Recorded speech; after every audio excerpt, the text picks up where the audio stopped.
The series Wednesday begins in the gloomy hallway of a typical American high school. The bell rings, students disperse to their classes, but Wednesday Addams, dressed in her traditional black and white outfit, heads toward the locker room. She appears unbothered, her face expressionless, only her eyes carefully scanning her surroundings. As she opens her locker, her attention is drawn to a quiet sob. Turning her head, she sees her younger brother, Pugsley, tied up inside a locker and beaten.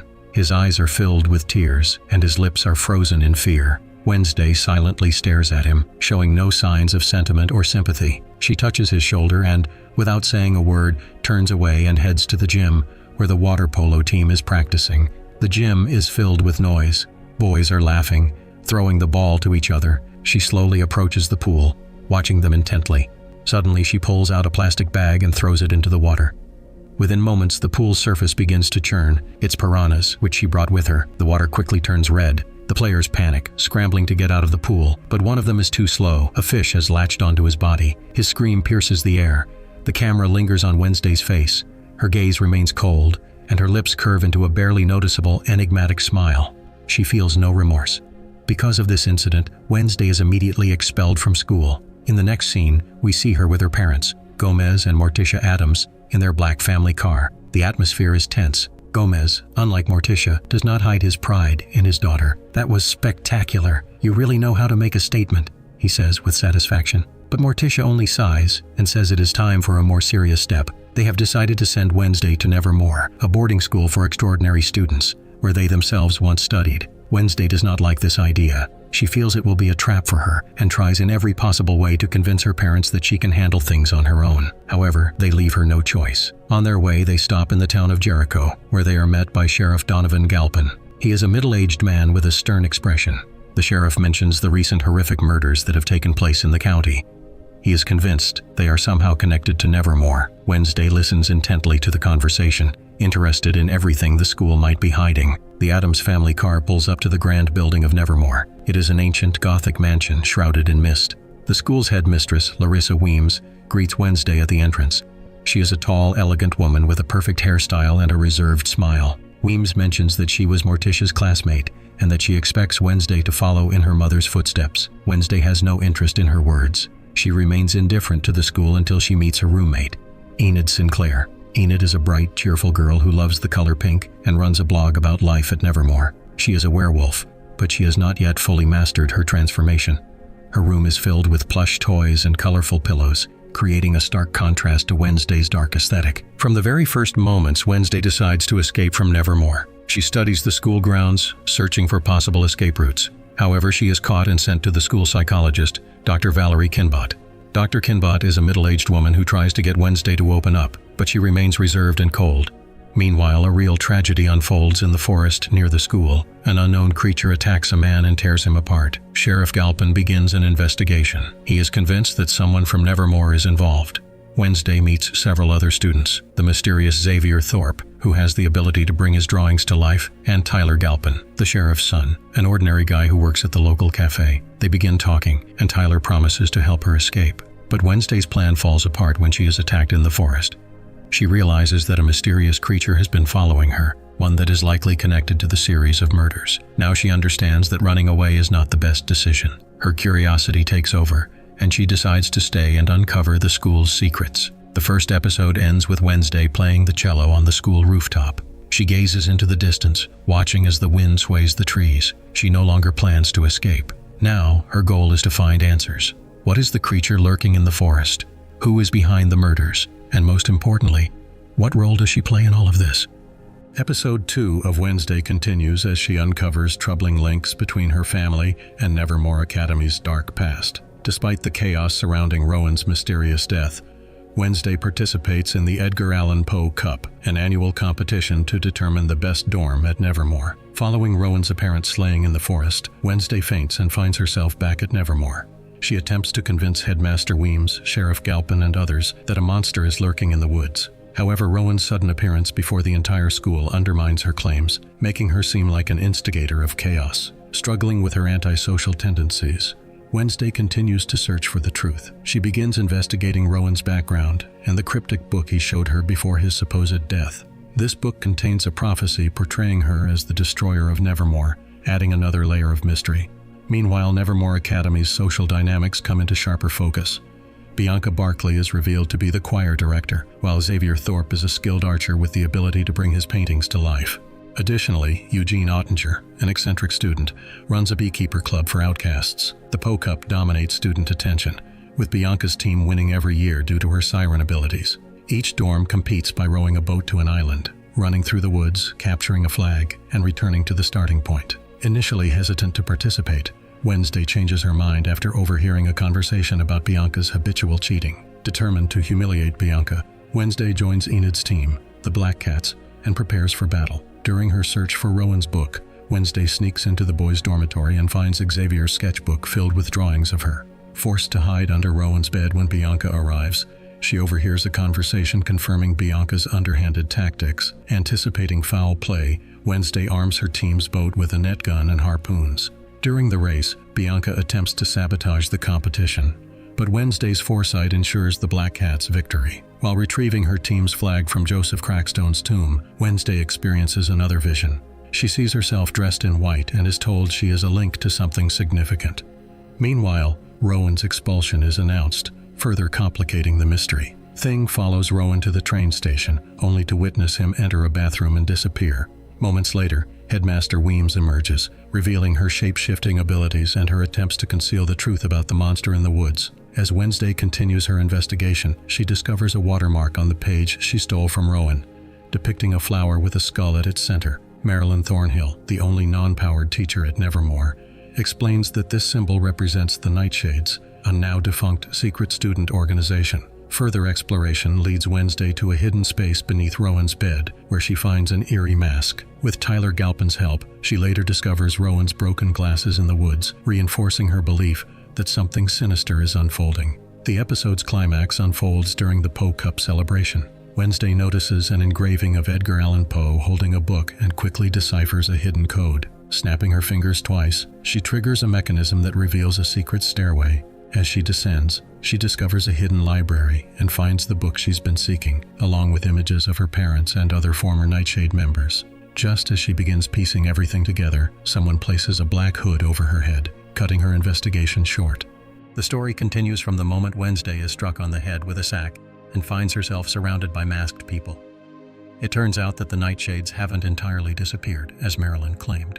Among their members are Xavier, Yoko, Ajax, and Bianca. We learn that Rowan was expelled from the Nightshades. Xavier insists that Bianca approve Wednesday's request to join the group, but this is not the kind of company that interests her, so she leaves. Next, we see Principal Larissa Weems announcing the annual Community Outreach Day, during which Nevermore students work alongside normies at their businesses. Larissa informs everyone that Wednesday has offered her services as a cellist for Jericho High School's marching band. Later in town, Wednesday shows Xavier a drawing made by Rowan's mother. It depicts Joseph Crackstone, the founder of Jericho, standing next to Wednesday. Xavier still believes Rowan may be alive, so let's look into it further. Meanwhile, the sheriff receives orders to track down the bear that is allegedly terrorizing and killing Jericho residents. Interestingly, our main character has already defeated bullies in a fight, including the mayor's son, Walker. Wednesday convinces Enid to join her elsewhere for Community Outreach Day. While Ajax and Enid work at Eerie Antiques, the main character heads to Pilgrim World. Enid is thrilled because she has a crush on Ajax. Meanwhile, Wednesday reunites with Eugene and others for a Pilgrim World tour led by Arlene. Wednesday is eager to learn more about Joseph Crackstone and establish her connection to him. Arlene keeps a close watch on the kids while Eugene, Bianca, and Wednesday sell taffy. However, Enid and Ajax feel uncomfortable at the antique shop. Connie, the owner of the shop, assigns Enid and Ajax the task of untangling and organizing the delicate trinkets made from taxidermy rats. Meanwhile, Wednesday discusses Joseph Crackstone's brutal and bloody history and the town of Jericho with visitors. She mentions the horrific deeds of racist colonists who massacred and pillaged indigenous people. During Community Outreach Day, Eugene encounters the 3 bullies from the coffee shop who mock him for eating taffy. They lock him in stocks. Fortunately, Wednesday comes to his rescue and skillfully puts the bullies in their place. Meanwhile, at the cafe, Larissa Weems speaks with Mayor Walker. They discuss the significant contribution that Nevermore Academy has made to the mayor's election campaign. Marilyn overhears their conversation, and Larissa advises her to keep a close eye on Wednesday, whom she calls the braided upstart. Afterward, Wednesday helps Eugene clean himself up and remarks that he reminds her of Pugsley. Eugene admits that he has no friends, but it seems that now he has one, Wednesday. Wednesday needs help sneaking into Joseph Crackstone's museum to examine the exhibits. Eugene assists her, and she finds an interesting book, which unfortunately turns out to be just a prop. They get caught by Arlene, who sternly scolds both Wednesday and Eugene. Meanwhile, at the antique shop, Enid tries to bring up the topic of romantic relationships, but Ajax stubbornly ignores her obvious hints. Finally, she directly tells him that she wants to go on a date. Ajax invites her and they set a time to meet. Later, Wednesday and Xavier meet again at the cafe. Xavier is upset when he finds out that Wednesday came to talk to Tyler. He warns her against interacting with him, making Wednesday wonder why there is still tension between the two. Tyler tells Wednesday about Joseph Crackstone's property. Wednesday decides to investigate the abandoned building in the woods. Together with Thing, she encounters a homeless man. Thing distracts him while Wednesday explores the premises. Suddenly, she experiences a powerful vision and is transported 400 years into the past. She sees a blonde girl she had previously encountered in another vision. The girl looks just like Wednesday. Joseph Crackstone appears before her in all his terrifying glory. It turns out that this girl is her ancestor, Goody Addams. Joseph accuses Goody of witchcraft and condemns her, along with others, including her mother, to death by fire. He locks them all in a barn and sets it ablaze. Goody tries to save her mother, but her mother urges her to escape through a hidden passage. Wednesday finds herself inside the barn, witnessing everything firsthand. Goody approaches Wednesday and warns her that Joseph Crackstone will not stop until he completely destroys her bloodline. Joseph triumphantly declares that Wednesday will not be able to escape. Suddenly, Wednesday regains consciousness. She tells Thing about her vision, but before they can discuss it further, they notice the familiar gaze of the monster watching them. Wednesday realizes that the creature's paw prints gradually transition into human footprints. When Xavier finds her in the rain, they discuss what she has discovered. Xavier agrees with Wednesday that something is wrong with Rowan. They also talk about her developing psychic abilities. Victor Thorpe, Xavier's well-known father, is also a psychic. He advises Wednesday not to rely solely on what she sees. Visions are based on emotions, not logic. Later, everyone gathers in the town square to witness the unveiling of a new statue honoring Joseph Crackstone. The mayor and Larissa officially present it. Wednesday performs an instrumental rendition of Don't Stop alongside the town's marching band. But suddenly, the statue bursts into flames. Things doing. Wednesday changes the melody and starts playing Vivaldi's Winter on her cello, while the bronze Joseph Crackstone burns. Both the townspeople and Nevermore students flee in panic. It's quite a spectacular way to strike back at a colonizer. Later, despite Wednesday's insistence on her innocence, Larissa harshly reprimands her. Wednesday calls out Larissa for denying the violent, racist history on which Jericho was built. Larissa warns her that she is watching her every move. Meanwhile, Enid gets ready for her date with Ajax. While taking a shower, Ajax accidentally turns himself into stone because the towel he used to cover the mirror slips, and he sees his reflection. However, for Gorgons, this effect is only temporary. Enid assumes that Ajax has stood her up. Larissa tosses a yearbook page featuring Morticia into the fire. She hates Morticia, and it seems that's the reason for her hostility toward Wednesday. Meanwhile, Dr. Valerie sews clothes for taxidermy animals, indulging her bizarre hobbies. Tyler lies at the bottom of a filled bathtub, crying, while Xavier emerges from a barn with mysterious scratches on his neck. The homeless man is found dead. The sheriff and his team arrive at the ruins in the woods. He was killed by the monster. They find a camera with footage that could reveal the identity of the culprit. The sheriff is convinced that there can be only one monster, but the most dangerous shadows are the ones that hide when no one is looking. In the fourth episode, they are almost caught by the coroner and Sheriff Galpin, who also decide to visit the morgue late at night to speed up the police investigation. However, the excursion turns out to be successful. Wednesday learns more about the monster. In its beast form, the monster tears apart and devours its victims, but in human form, it acts like a serial killer. This is because the creature used a sword to cut off 2 toes from a homeless man, as if collecting trophies. In fact, all previous victims had missing organs or body parts. Thus, the monster's attacks may not be random, but rather carefully planned by someone who can transform into a beast. Wednesday begins to suspect Xavier, a troubled artist who can bring his paintings to life. Her suspicions only grow stronger after the events of episode 3. Xavier appeared immediately after the monster's last sighting. He is now hiding strange claw marks on his neck. Determined to uncover the truth, Wednesday follows Xavier and sneaks into his locked-up art studio in the woods. Her suspicions are confirmed. The entire shed is filled with paintings and drawings of the monster. That is enough proof for Wednesday. She steals some of the drawings and takes them to the sheriff. However, as she leaves the building, Xavier catches her and demands an explanation. To cover her tracks, Wednesday is forced to invite him to the Raven dance. Xavier is thrilled by the invitation, making it clear that he has feelings for Wednesday. Wednesday suggests teaming up with Sheriff Galpin to catch the monster. At first, Galpin is skeptical about accepting help from a teenager, but after seeing the drawings he realizes that having eyes inside Nevermore could be useful. He agrees to cooperate but demands solid evidence. The first clue comes from Eugene, who recognizes the mysterious symbols in Xavier's drawings. They match the entrance to a nearby cave. Wednesday and Eugene head to the cave and discover a massive amount of animal bones, chains attached to the stone wall, possibly an early attempt by the monster to control its violent instincts. A claw, which can be used for a DNA test. To confirm her suspicions, Wednesday returns to Xavier's studio and steals a tissue soaked in his blood from the wound on his neck. She plans to compare his DNA with the claw, but this time Xavier catches her in the act. He realizes that Wednesday has been following him all this time and that her invitation to the dance was merely a cover. Xavier explains that he has been haunted by nightmares about the monster, and he recreates those terrifying images in his paintings. Moreover, one of his paintings accidentally came to life before the monster scratched his neck. Wednesday analyzes his story again. While his version of events makes sense, she keeps a sample of his blood to verify her suspicions. Wednesday's deception breaks Xavier's heart, and for a moment, a hint of sorrow appears in her eyes. It turns out that even the most ruthless member of the Addams family has a heart. However, she suppresses her emotions and sends the claw along with Xavier's blood sample to the sheriff, promising to explain everything once the results come in.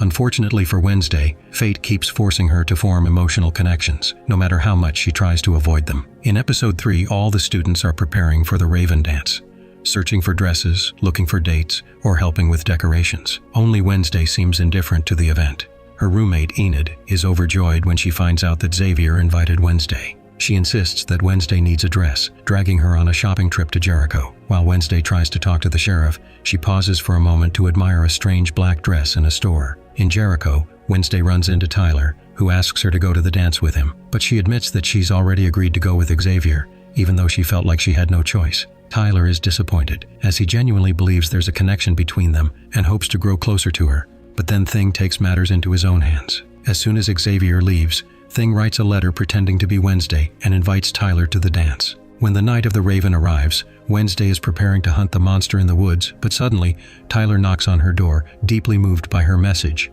Wednesday is furious at Thing, but when he confesses that he stole the dress she liked, she decides to go along with the romantic evening. The dance goes smoothly, aside from the usual teenage drama. During the event, we learn more about the characters. Principal Weems hates the Raven because in her youth she had a crush on Morticia, who attended the dance with another girl. Weems also resents Wednesday, believing that Morticia ruined her relationship when she fell in love with Gomez. Bianca decides to win back Xavier and invites him to the dance. However, when Xavier asks her to use her siren powers to help him forget Wednesday, she gets angry and walks out on him. Enid, seeking revenge, decides to go to the dance with Lucas. Lucas promises to help her make Ajax jealous, but in reality, he is planning a cruel prank. His friends pour red paint into Nevermore's water pipes, so when the fire alarm is pulled, all the outcasts will be drenched in crimson. However, after spending time with Enid, Lucas starts to see that outcasts are just like everyone else. Despite his guilt, he still goes through with the plan due to peer pressure. As the dance is ruined, Ajax apologizes to Enid, and they kiss under the stars. But the night ends in disaster. Eugene feels abandoned when Wednesday chooses to go to the dance with Tyler, so he heads to the cave alone. While waiting for the monster, he sees a man drive up and throw a Molotov cocktail inside. Moments later, the monster appears and starts chasing him. Wednesday has a vision of Eugene in mortal danger. She rushes into the woods to save him, but she arrives too late. The monster attacks Eugene, and just before the credits roll, we don't know if he survives. A new day begins, and the Addams family returns to the school, something Wednesday immediately notices. As for Eugene, he was saved, although he remains in critical condition. Once the family reunites, Wednesday quickly hints at the strange things going on, impressing Gomez. Within minutes, they all visit the principal. After all, they went to school together. However, a problem arises. Morticia's photograph has mysteriously disappeared. Even more important is figuring out why Wednesday remains unaffected by the local therapy. Gomez suggests that the whole family visit a therapist. and they agree. Thus, the Addams family heads into town, surprising the sheriff. He is convinced that Gomez was once involved in serious trouble at the school. His thoughts are interrupted by a phone call. The medical examiner has died. The therapy session begins, and Wednesday wastes no time presenting the old case file. She is especially curious why Gomez was blamed back then. Morticia's expression immediately changes, and she asks her daughter to let the matter go. When the family refuses to speak the truth, the therapist asks them to leave. Meanwhile, the police suggest the medical examiner's death was a suicide. However, it's difficult to confirm. The surveillance camera had been covered with black chewing gum. Additionally, the examiner left a note expressing guilt over his role in the old case involving Gomez. While walking through the town square, Wednesday notices Morticia sneaking away and follows her, leading to Garrett Gates' grave, the very boy Gomez was once accused of killing. Back at school, Gomez offers to reveal the truth, but Morticia opposes him, fearing that no one will believe them. Suddenly, the sheriff crashes a banquet and arrests Gomez. In jail, Gomez tells Wednesday everything. Garrett was obsessed and had planned to kill Gomez out of hatred for his old and noble family. One night, Garrett broke into the school with the intention to murder him, but during the struggle, Gomez accidentally killed Garrett while defending himself. Wednesday visits the sheriff and tries to convince him of Gomez's innocence. She finds it suspicious that the medical examiner died the very day Gomez returned to town, but the sheriff remains indifferent. To make things worse, the DNA test had been tampered with. Back at school, Wednesday sneaks into the secret belladonna room. Morticia is already there, understanding exactly why Wednesday has come. She admits the truth. It was she who accidentally killed Garrett. Hearing her scream, Gomez chose to take the blame to protect her. Garrett wasn't an ordinary boy. To uncover the full truth, they needed to exhume his body. Although the police quickly arrested them, there was just enough time to retrieve a key piece of evidence. The cloth found was soaked in poison. This proved Garrett was already poisoned before he was wounded. Wednesday then has a new vision. That day, someone had handed Garrett a bottle which he was supposed to mix into the school's punch. However, the bottle accidentally shattered. The next day, Wednesday and present their version of the events. The mayor, who had once been the town's sheriff, already knew the truth. He explains that Garrett hated Nevermore Academy, believing it was built on his family's land. He truly intended to harm the students, but for the sake of the town's reputation, the case was covered up. The Addams family asks for only one thing: an apology and Gomez's release. In the evening, the family prepares to leave. Morticia gifts Wednesday a book she'll like, but the content of the book shocks Wednesday. She rushes to the principal and shows an old photograph. Their conversation is interrupted by a scream. Someone has sent a message. At night, fire will fall from the sky. Wednesday tries to contact Goody, but without success. Instead, she is given a note with the meeting location. Arriving at the crypt, they find the doors open, and the unpleasant smell forces Enid to stay outside. She didn't suspect that everything was set up as a surprise, a sign for her birthday. Instead, she finds an inscription in Latin, after which Wednesday experiences another seizure. This time, Goody gives a clear hint, pointing to the right house. Back at school, Wednesday tries to decipher the meaning of the phrase. Though Xavier offers his help, Wednesday hesitates to trust him, suspecting he might be the monster. Meanwhile, the mayor receives an urgent parcel with the death certificate of Laura Grace. Upon arriving in town, Wednesday gives Tyler a sketch of the gates she remembered, but he has no idea where they are.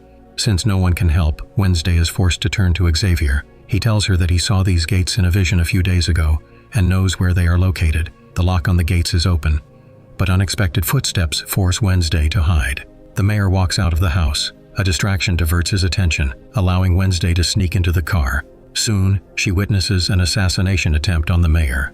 The sheriff starts questioning her, asking what she was doing in the mayor's car. She tries again to express her suspicions, but the sheriff remains indifferent and takes her back to school. The principal seizes the opportunity to forbid Wednesday from leaving the building. A new day begins. Wednesday is assigned a meeting place, which the sheriff notices, hinting that she should stay away. Later in the evening, Wednesday asks Enid for help, and she agrees, but only on the condition that Wednesday wears a scarf. In the car, everyone realizes that their plans have suddenly changed. Meanwhile, Xavier searches for Wednesday and discovers that she's missing. The group tries to break into the house. Thanks to Enid's werewolf strength, they manage to break the door. Inside, they find the car that hit the mayor.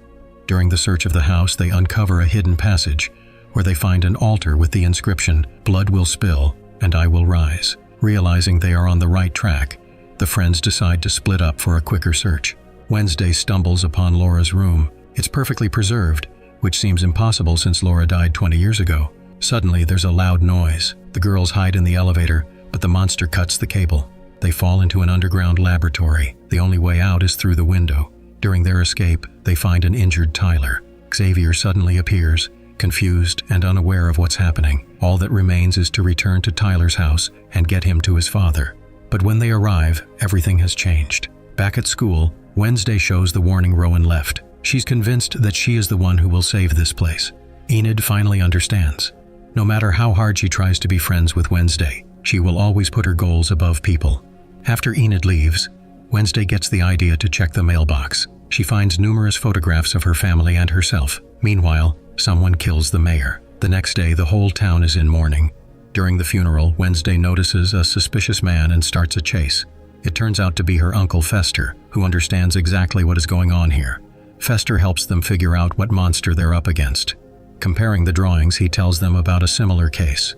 A gifted girl once accidentally transformed and killed people. But the problem is, Wednesday doesn't know this type of monster, although she has read almost every book. The only book she's missing is Faulkner's journal, the man who once found all the outcasts. Wednesday learns that the journal is hidden in the library in a secret safe. Later that night, Wednesday sneaks into the library where she's met by Xavier. He's curious about who her uncle is and why she's wasting time on books, which he believes contain nothing useful. Wednesday still believes in her investigation. Despite his help, she only sees Xavier as a possible monster. Once Xavier leaves, her uncle emerges from hiding, thrilled to meet Richie, as is Richie himself. Now, all that's left is to open the safe, and indeed, they find the journal with the crucial information about the monster. From its contents, it becomes clear. The mutation is usually hidden until a certain moment, and the monster always becomes someone's servant. A new day arrives. During a phone conversation, Wednesday becomes even more convinced that the monster is Xavier, so she decides to follow him without drawing attention. Later, Xavier meets with Kinbot. He had a dream about her death. Meanwhile, the family enters a cafe. Uncle quickly snacks on ketchup, and Tyler wonders what kind of monster this is. At night, Tyler arranges a surprise for Wednesday near the crypt. At the same time, the police find Uncle's motorcycle and begin searching, bursting into the crypt at the worst moment.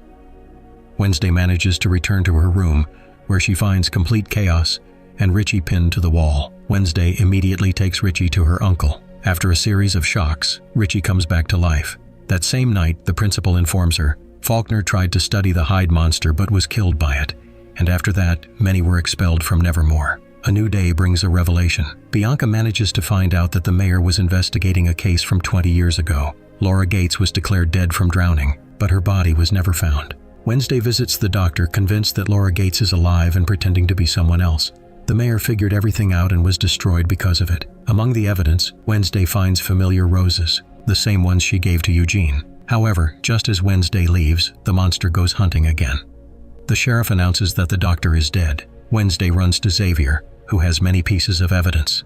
Despite his assurances that everything was set up, he is arrested. After that, Wednesday visits Tyler, and during their touch, she has a new vision. Tyler personally killed the doctor. She runs away without explaining anything. Later, they meet again. Wednesday reveals all the facts, but doesn't understand why Tyler killed his master. At that moment, Bianca and other students emerge from hiding. Bianca uses her siren power to subdue Tyler. He is interrogated. It turns out his mother didn't just have a disorder. She passed on to him the ability to transform into Hyde. Since the other students refused to participate in the attempt to awaken his abilities, everything was handed over to the principal, who then gave it to the sheriff. Meanwhile, already at the police station, Tyler confesses to Wednesday how he became a monster. Wednesday visits Xavier, but he is tired of her distrust and refuses to help. A new day arrives. Wednesday begins packing, deciding that if she leaves, the prophecy will not come true. Before leaving, she promises Eugene she'll find something out. He remembers that the black figure that attacked him wore red boots. This detail leads Wednesday to the real Laurel Gates, who initially denies everything, but Tyler has already told her everything, how he learned about his mother, and how Laurel turned him into her weapon. Wednesday almost uncovers the conspiracy, but Laurel manages to knock out the principal. At that moment, Eugene tells Enid who their real enemy is. The room is then stormed by Richie, who shares everything she missed. Even Eugene rises to help. Later, Wednesday regains consciousness. She is chained in the crypt. Laurel is preparing a ritual to resurrect Joseph Crackstone, the founder of the town. For the ritual, she needs a descendant, Wednesday. The ceremony begins. The floor glows with symbols. Crackstone comes back to life, showing his favorite dagger. Goody urges Wednesday not to give up. Her pendant will allow her to heal. Meanwhile, the school evacuation begins. Wednesday faces the resurrected Crackstone, who sets everything around him on fire. During a search of the school, Wednesday arms herself with a sword and faces Crackstone in a duel. Xavier shoots, but Crackstone redirects the arrow back. Wednesday shields him with her body and loses her sword. Eventually, Bianca manages to help, and Wednesday lands the final blow, destroying Crackstone. But even after that, it's not over. Laurel is still alive. She is apprehended by Eugene's army. A new day arrives. Wednesday finishes her investigation, says goodbye to her friends, and heads home. But during the trip, she receives a mysterious message. Someone is still watching her. The second season opens with a tense scene. Wednesday wakes up tied to a chair in the basement of a real serial killer. Despite the gag in her mouth, her voice narrates the opening scene, a chilling monologue introducing the new story arc. During the summer, she had been honing her psychic powers using the diary of the legendary seer Wednesday Addams. Determined to put her visions to the test, she decides to hunt down a true murderer. Thing, her loyal disembodied hand, sneaks into the police station and retrieves a bowling ball from the evidence room, a clue from one of the killer's past victims. Through her visions, Wednesday tracks the murderer down and boards a plane to confront him. At the airport, security confiscates all her self-defense tools, but that doesn't stop her.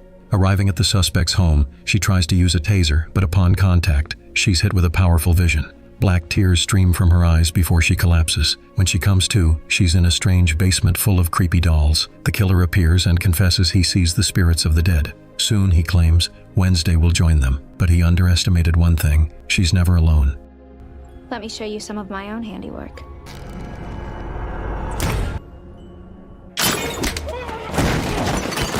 Thing springs into action and beats the killer unconscious. After handing him over to the police, Wednesday returns home and prepares for the new school year at Nevermore. On the way back, her younger brother Pugsley, now a student at the school himself, practices throwing lightning bolts, his unique supernatural ability. Wednesday encourages him to strike a stop sign, resulting in a minor car accident. That's Addams Family humor for you. Elsewhere, in the suburbs, a private investigator is watching a young couple. Suddenly, a flock of ravens led by an injured bird attack him. Before he's killed, he manages to make a call, revealing the location where he hid crucial evidence. Moments later, the birds destroy his van, and him with it. The Addams family arrives at Nevermore. Wednesday, now responsible for keeping an eye on her brother, explains the school's social structure to him. Meanwhile, she learns she's become a legend among students for saving the school last year. The new principal, Barry Dort, introduces himself to Wednesday. She then returns to her dorm where her werewolf roommate Enid is throwing a chaotic reunion party with her pack. Wednesday kicks them out and catches up with Enid, handing her a creepy doll, a trophy from her summer hunt. She also discovers a crossbow trap and a strange message from someone who's been stalking her. Touching a photo, Wednesday experiences a vision of herself being watched, but the stalker's face remains hidden. Meanwhile, Gomez helps Pugsley settle into his new dorm room, where he's paired with Eugene, Wednesday's old friend. Morticia receives an offer to lead the school's charity board, giving her an excuse to stay closer to her daughter. Much to Wednesday's dismay, the school temporarily houses her parents in a vacant lodge left over from last year's events. Hey Dad, I found some old mouse traps under the sink. You want a snack? Morticia expresses her desire to become Wednesday's spiritual mentor, to help her explore her abilities. But Wednesday brings up Aunt Ophelia, Morticia's long-estranged sister, a name that brings tension into the room. Feeling overwhelmed, Wednesday goes for a walk and stumbles upon a crime scene, the exact location where the ravens had attacked and killed the detective. She spots a suspicious witness and immediately starts pursuing him. It turns out to be former Sheriff Galpin, the father of the boy Wednesday once helped send to a psychiatric hospital. He warns her that the birds are watching them. That evening, a story night is held for new students. The legend of the skull tree is told, a mysterious tree hidden in the woods, said to be the burial place of one of Nevermore's greatest students, a genius who built a mechanical heart that, according to rumors, still beats within his dead body. Inspired by the tale, Pugsley decides to sneak out at night and find the tree himself. He plans to dig up the body to see if the legend is true. Meanwhile, Principal Dort blackmails Siren Bianca into joining the Academy's fundraising committee by threatening to expose her personal secrets. Elsewhere, Enid officially inducts Thing into her social group, while Morticia reminisces about her long-lost sister. At the same time, Wednesday plays her cello in the assembly hall, where she meets the new music teacher, Isadora Capri. Unbeknownst to her, someone is cutting the eyes out of a photo of Wednesday. The next day, the Academy prepares for the annual fire ceremony, a traditional ritual that marks the beginning of the academic year. While Principal Dort tries to convince Morticia to lead the school's fundraising committee, Bianca is assigned as her assistant. Back in her dorm, Wednesday discovers that someone has stolen the only existing copy of her novel, a manuscript she's been working on for 2 years, and hidden it inside the giant bonfire structure prepared for the ceremony. She immediately rushes to the site with Enid. As the ceremony begins with Nevermore's anthem, Wednesday sneaks toward the massive pile of sticks hiding her manuscript. As soon as the anthem ends, the principal delivers a speech and lights the fire. Within seconds, Wednesday dives into the flames, grabs her novel, and escapes, just in time before she would have turned into a gothic casserole.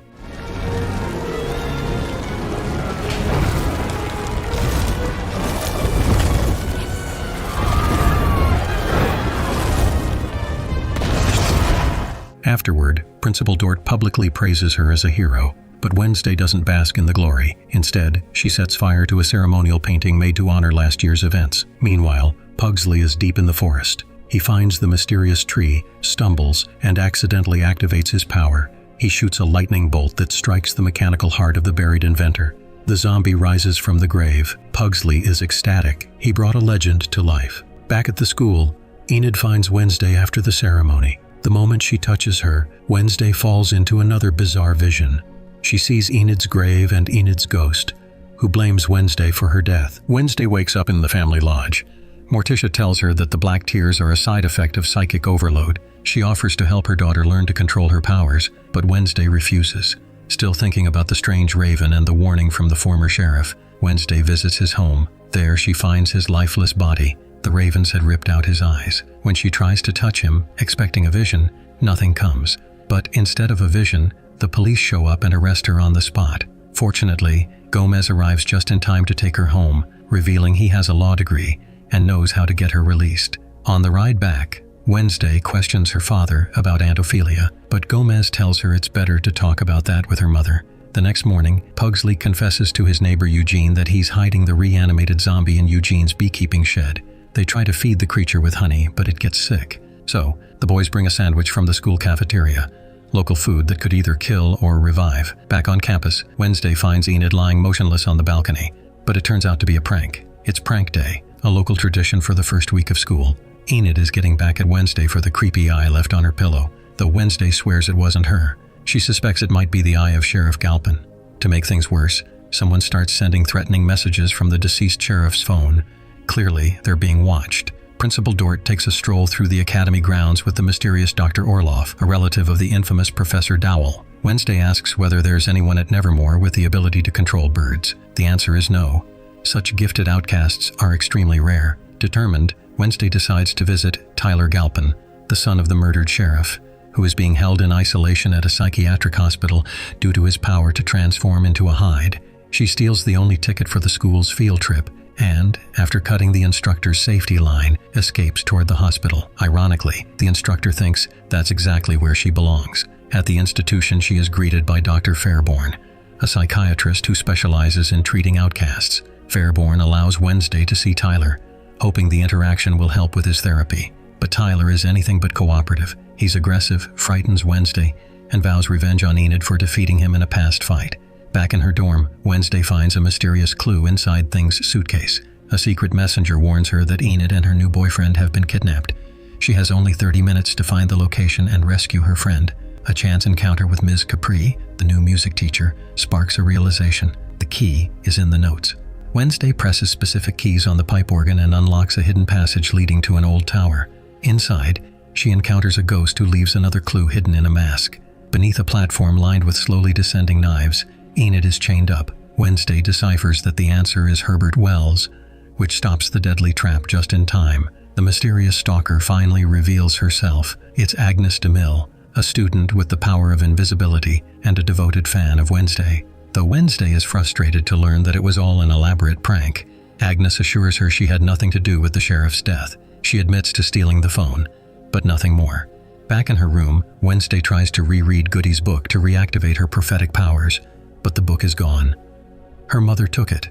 Meanwhile, Principal Dort pressures Bianca into using her siren powers to convince Morticia to persuade Grandma to donate to the academy. However, the spell doesn't work on Dort himself. He wears a protective amulet. As the Addams family throws a birthday party for Thing, Wednesday sneaks into her parents' bedroom to retrieve the book, but Morticia is one step ahead. She believes that without proper mentorship, Wednesday might lose control of her powers, just like Aunt Ophelia once did. Without her seer abilities, Wednesday is forced to continue her investigation as a normal mortal. She attends Sheriff Galpin's funeral, where only she, Dr. Fairborn, and the new sheriff are present. It turns out that Tyler's father visited him at the hospital shortly before his death, a visit that triggered a violent episode from Tyler. Wednesday also shares her theory that the killer might be an avian, someone who can control birds. But Dr. Fairborn insists there are no such patients at Willow Hill. Collecting the deceased sheriff's belongings, Wednesday returns to Nevermore. She enlists help from Agnes and another shape-shifting student to hack into Galpin's phone and extract the hidden data. Upon learning that the detective had left crucial evidence in an abandoned forest cabin, Wednesday decides to use the school nature trip as an opportunity to investigate the place. She joins the Nevermore students who are heading out for a weekend in the camp. Pugsley and Eugene notice that the zombie Schloop has returned to the shed on his own and that his brain has started to regenerate. To prevent another incident, Pugsley takes him along, hiding him in a coffin. Upon arriving at the camp, it turns out that the Addams parents have also arrived. Academic rules require an adult to accompany the students. Wednesday is displeased with her mother's presence, who still hasn't returned the Book of Prophetic Dreams, but Morticia is willing to endure in order to protect her daughter from a greater threat. Schloop is hidden in a tent, and pyrotechnic traps are set up around it in case he escapes. But the camp's atmosphere is darkened by the arrival of a group of scouts. It turns out they also have permission to use the forest. To avoid conflict, Wednesday suggests settling the issue with a fair competition. Whoever wins gets full control of the camp, the loser goes home. The competition is a symbolic war for the talisman. Each side sends 2 teams, one to defend the talisman, the other to attack. The talisman must be delivered to the watchtower. The scouts quickly neutralize one of the outcast teams. They rip the hat off the Gorgon Ajax's head, turning part of his team to stone, and disarm Ajax himself by pulling a sack over his head. They take the talisman and rush toward the tower. Wednesday's group faces difficulties. The scouts are wearing headphones that block Siren Bianca's abilities. Then the werewolves Enid and Bruno join the fight, but they are also taken out with gas. As a last resort, Wednesday asks Eugene to send a swarm of bees after the enemy. The stings paralyze the scouts, allowing her to seize the talisman, but a scout has already almost reached the tower. Without hesitation, Wednesday uses an arrow to stretch a rope between a cliff and the tower, slides along it, and at the last moment knocks the opponent off, placing the talisman herself and winning the game. While the outcasts celebrate their victory, Wednesday secretly leaves the camp and heads to the sheriff's forest cabin. Inside, she finds a collection of newspaper clippings with obituaries of outcast teenagers. All of them, as it turns out, were patients at the Willow Hill Psychiatric Clinic. On the wall is a name, Lois. Wednesday tries to summon a prophetic vision, but her power hasn't returned.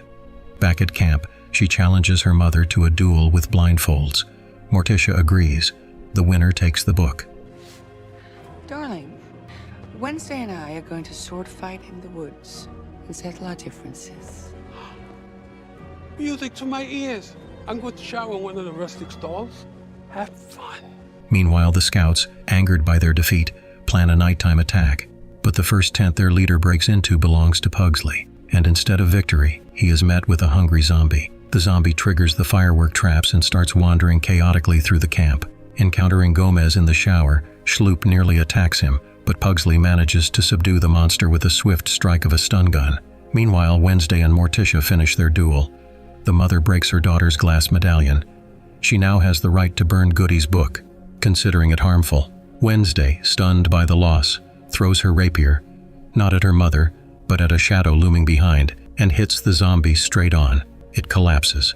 The police arrive the next day, taking the creature to the Willow Hill Clinic, where Dr. Fairbairn is informed that the new patient has already killed several people. The name in the file, Marilyn Thornhill, former teacher at Nevermore Academy. Dr. Fairbairn tries to understand the nature of Tyler's violent impulses and sees in this a possibility for therapy. But before starting the experiments, she insists on meeting with him. During the meeting, Tyler transforms into the hide and nearly breaks her neck, blaming her for what she did to him. In response, the woman promises to free him from his chains. Meanwhile, Wednesday, together with her grandmother, heads to a cemetery to find the ashes of one of the former outcasts. But the discovery alarms them. The ashes in the urn turn out to be of animal origin. Suddenly, a raven appears, snatches the obituary, and disappears along with a mysterious man in a dark cloak. Grandmother advises Wednesday to learn more from the doctor who confirmed the death of the outcast. A little later, Uncle Fester arrives at the tower, accidentally electrocuting the spy Agnes with his signature electric shocks. Wednesday asks him to visit the psychiatric clinic and search for a woman named Lois. Fester recalls that their Aunt Ophelia had also once been treated there, but after her escape, no one ever saw her again. To infiltrate the clinic, Uncle Fester checks into a local hotel, pays with dyed bills, and causes a ruckus. This draws the attention of the police, who arrest him, along with another mysterious figure, Bianca's mother, who had been hiding from her past. In the clinic, Fester is subjected to electroshock therapy, but he isn't afraid. He's been familiar with such methods since childhood. Meanwhile, Wednesday questions her mother about Aunt Ophelia.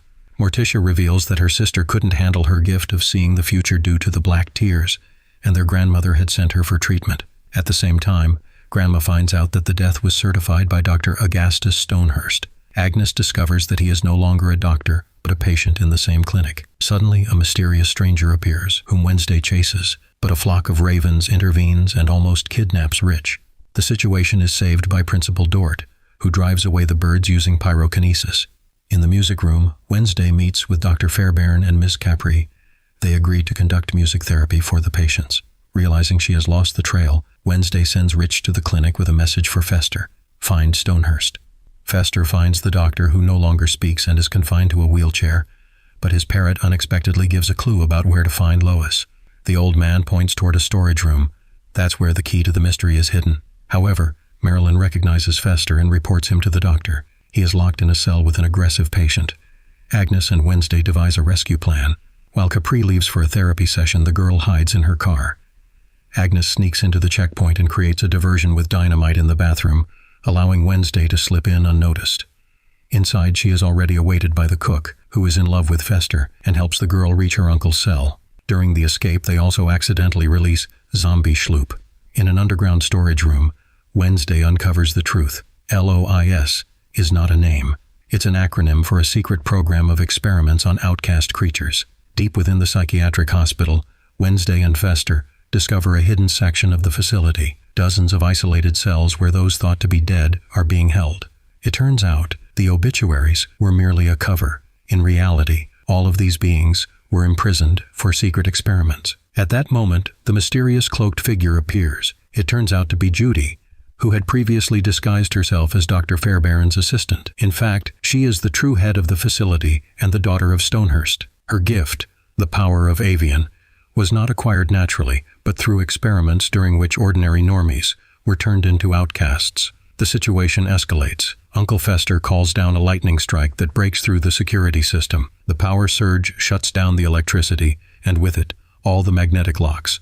The cells open, and the outcasts are freed, consumed by a thirst for revenge. The chaos deepens as the freed zombie Schloop attacks the guards, devours their brains, and literally repairs his own organs, regenerating as he goes. His path leads him to Stonehurst's room. There he meets Fairbairn, quickly neutralizes her, and then, with an eerie warmth, addresses old Stonehurst like an old friend, and eats his brain. Marilyn, taking advantage of the disorder, manages to reach Tyler to set him free, but the boy, filled with hatred, threatens her with death. He gives her a few seconds head start. Marilyn tries to escape, but Tyler, transforming into the Hide, catches up to her and mercilessly kills her. Outside, the Hide spots Wednesday, who is guiding one of the rescued victims of the LOIS experiments toward the exit. He attacks the girl and throws her out the window. She falls unconscious onto the stone pavement, leaving a trail of blood. At that moment, the police arrive. Under a hail of gunfire, the monster flees into the darkness, leaving behind only chaos and death. And Wednesday lies unconscious, between life and death.